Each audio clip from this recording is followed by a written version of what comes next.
لہٰذا یہ کہنا کہ جناب وَإِنَّ مِن شِيَّةِ اللَّهِ ابراہیم، ابراہیم شیعوں میں سے تھے، تو مفتی منیب الرحمن صاحب پرانی بات ہے، پتہ نہیں وہ بھول گئے ہوں گے، کوئی کلپ اگر ان تک پہنچے گا شاید یاد آ جائے، مشرف کے دور کی بات ہے۔ تو میں نے کہا جناب آپ تو کم از کم شیعہ کافر کی مذمت کیا کریں تاکہ آپ کی نماز صحیح ہو جائے، کیونکہ آپ درود ابراہیمی پڑھتے ہیں نماز میں۔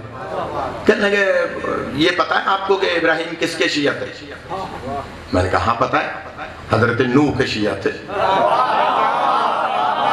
میں نے پہلے کہا نا کوئی کسی نہ کسی کے ساتھ لگتا ہے، کسی نہ کسی کے ساتھ لاحقہ لگتا ہے، تو میں نے کہا ہاں حضرت ابراہیم علیہ السلام حضرت نوح علیہ السلام کے شیعہ تھے، لیکن کہا مفتی صاحب اب یہ تو بتائیں حضرت نوح کس کے شیعہ تھے؟ مفتی صاحب سے ہم نے کہا کہ آپ کم از کم اس کی مذمت کریں، کیونکہ آپ کی نماز تو بچ جائے، کیونکہ آپ یا رسول اللہ والے ہیں، جو یا رسول اللہ والے ہیں ان کی نماز تو بچ جائے کم از کم، اس لیے کہ اللہ تو حضرت ابراہیم پر درود بھیج رہا ہے اور کہہ رہا ہے کہ نماز میں درود پڑھو ابراہیم اور آل ابراہیم پر، اور آپ کہہ رہے ہیں کافر کافر شیعہ کافر، تو آپ کم سے کم لفظ کافر شیعہ کے ساتھ استعمال نہ کریں، ہمارے ساتھ کر لیں کہ صاحب محبان اہل بیت مثلا نعوذ باللہ اگر کوئی ہمیں کہتا ہے، لیکن کم سے کم لفظ شیعہ کے ساتھ استعمال نہ کریں۔ اور ایک جملہ اور عرض کروں، یہ لفظ شیعہ اب آگے یہ تو سنیے، یہ لفظ شیعہ حضور پاک کے دور میں بھی اور سرکار کے بعد بھی صحابہ کرام رضوان اللہ علیہم اجمعین کے دور میں بھی استعمال ہوتا تھا کسی نہ کسی کے ساتھ۔ کیا استعمال ہوتا تھا؟ شیعہ علی، کوئی ناراض نہ ہو، شیعہ علی، جیسے میں شیعہ علی کہہ رہا ہوں آپ دیکھیں، شیعہ علی یعنی علی کا پیروکار، شیعہ عثمان، عثمان کا پیروکار، شیعہ معاویہ، معاویہ کا پیروکار، شیعہ یزید، یزید کا پیروکار۔ یہ لفظ استعمال ہوتا تھا لاحقے کے ساتھ، یعنی لفظ شیعہ کے ساتھ کسی نہ کسی کا نام آتا تھا۔ ناراض ہو رہے ہیں آپ؟ کسی نہ کسی کا نام آتا تھا لفظ شیعہ کے ساتھ، اکیلے لفظ شیعہ نہیں استعمال ہوتا تھا۔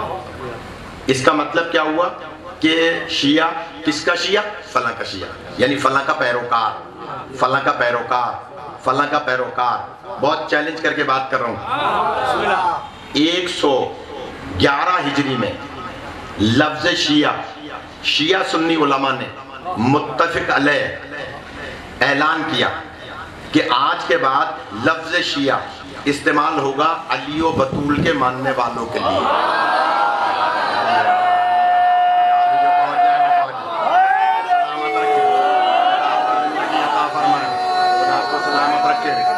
زندہ رہے، خدا سلامت رکھے۔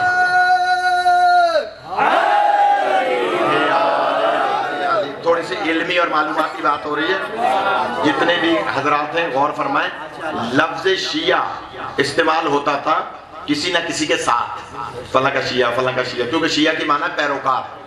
جیسے قرآن میں ہے موسیٰ کے شیعہ، موسیٰ کے شیعہ سے لڑا تھا نا ایک فرعون کا شیعہ، فرعون کا شیعہ موسیٰ کے شیعہ سے لڑا تھا۔ حضرت موسیٰ نے اپنے شیعہ کو بچانے کے لیے فرعون کے شیعہ کے تماچا مارا تھا اور وہ مر گیا تھا۔ تو اس کا مطلب ہے کہ حقیقی رہبر وہ ہوتا ہے جو اپنوں کو بچایا کرتا ہے۔ حضرت موسیٰ کے شیعہ کو مارا تھا فرعون کے شیعہ نے، تو حضرت موسیٰ نے اس کے تماچا مارا تھا فرعون کے شیعہ کے، تو وہ مر گیا تھا۔ جب مر گیا تھا اس لیے حضرت موسیٰ کے پیچھے فوج لگ گئی تھی کہ اس نے ہمارے شیعہ کو مار دیا۔ کہ جناب لفظ شیعہ استعمال ہوتا تھا کسی نہ کسی کے ساتھ، اکیلے نہیں استعمال ہوتا تھا۔ 111 ہجری میں علماء تمام شیعہ سنی علماء نے، تمام مکاتب فکر کے علماء نے فیصلہ کیا کہ آج کے بعد لفظ شیعہ مختص ہو گیا علی و بطول کے ماننے والوں کے لیے۔